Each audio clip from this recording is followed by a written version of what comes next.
back then I really wasn't grading cards as much. I mean, I did some grading, but it really wasn't, my main focus. I focused on single cards up until about 2017, 2018. Like that was what I pursued, full on. I mean, at one point I had over 10,000 different listings during the black and white era for Pokemon. And we've had so many cards be released since then.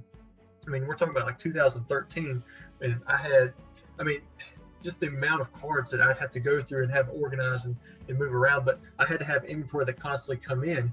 And when somebody provides you with good, basically new old stock for old Watson stuff, I mean, that's perfect.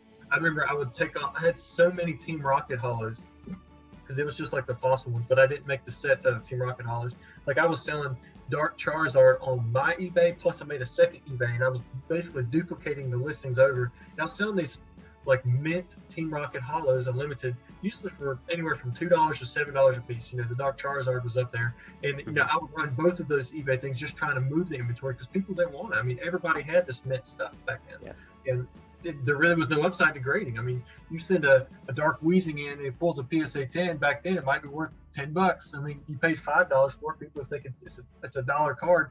Why would I pay more than $10 for it?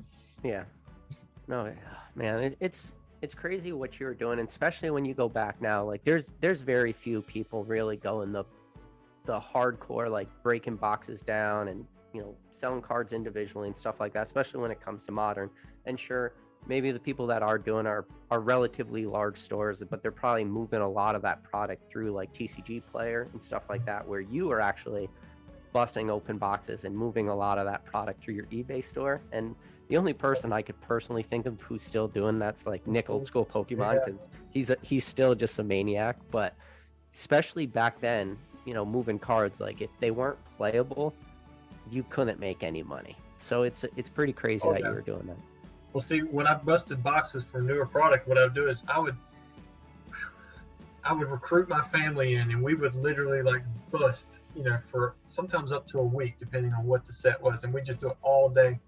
And my job was to sort and to get all the cards and variations out and take pictures of. But I would sell every card as a single, and then anything that was rare or lower, I would sell in sets of 4 as well.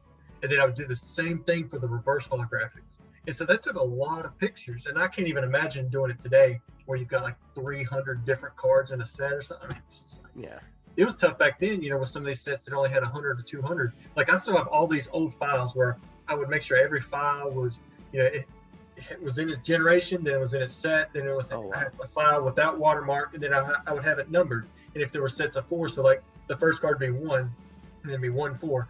2, 2, 4, and it would go that way for non-watermark, watermark, reverse hollow, non-hollow. It would do that for each set, generation, sealed, non-sealed. I mean, I would take pictures of everything and try to sell it in any way that I could, because if you didn't, then you're just gonna have to bulk it out. And when you bulked it out, typically that was the easy way out of it, but I wasn't pursuing that. Like I was trying to maximize everything that I could with this little stuff so I could keep all the big stuff for myself. That was like the old WotC products. So I wanted to get rid of the stuff I didn't want. I wanted to keep the things that I knew had a good long-term potential. Yeah, and I'm sure that thought process probably hasn't changed for you either. I'm sure you're still trying to get rid of the stuff you don't really want and keeping the stuff you do want.